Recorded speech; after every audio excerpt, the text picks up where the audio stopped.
One of the biggest challenges in wheat starts real early in the season. Seed and seedling diseases and insects are major problems all over the country. Well, it was interesting, being in an orange grove and to hear about the diseases and bugs and issues that happen here. It's a lot of the same things, a lot of the same families of diseases that we have in the northern part of the country. And when you think about wheat, it's going in either in the fall or in the very early spring.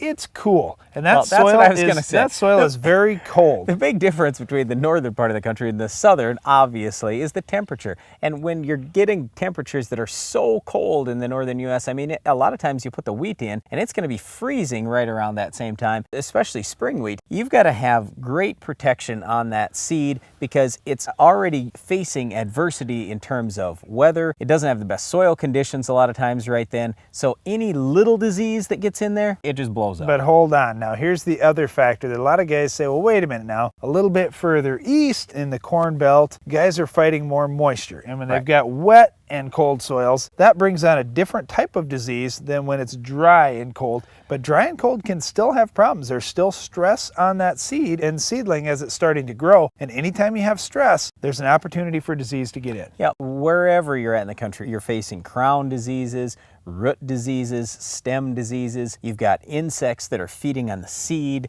They could feed on the young seedling. We've got to do what we can to protect these things. The good thing is there are a lot more options today than what we used to have even 3 or 4 years ago. So you've got choices now. When you talk about wheat, typically we're talking about the Raxel family of products or the Charter family of products or the Dividend family of products. That's where everything starts. But the other one that's come into play in the last few years has been Stamina, and that's kind of an exciting one too in terms of plant health and also disease control. It's typically been added on to one of those 3 base programs. Yeah, and regardless of the crop, corn, soybeans, and wheat are the 3 that we raise in our farm. In all of them, we're facing Pythium. And then, in many crops, you also have Rhizoctonia and Fusarium diseases. I guess the point is you want to have a fairly broad spectrum overall disease package. So that's why it's nice to add the Stamina to Charter or some of these other products. And then don't forget, have something out there for insects too. It's very inexpensive to throw a little bit of Gaucho out there or Cruiser, something like that. With wheat, all the big chemical manufacturers realize wheat is a low dollar crop. So they have basically priced their best products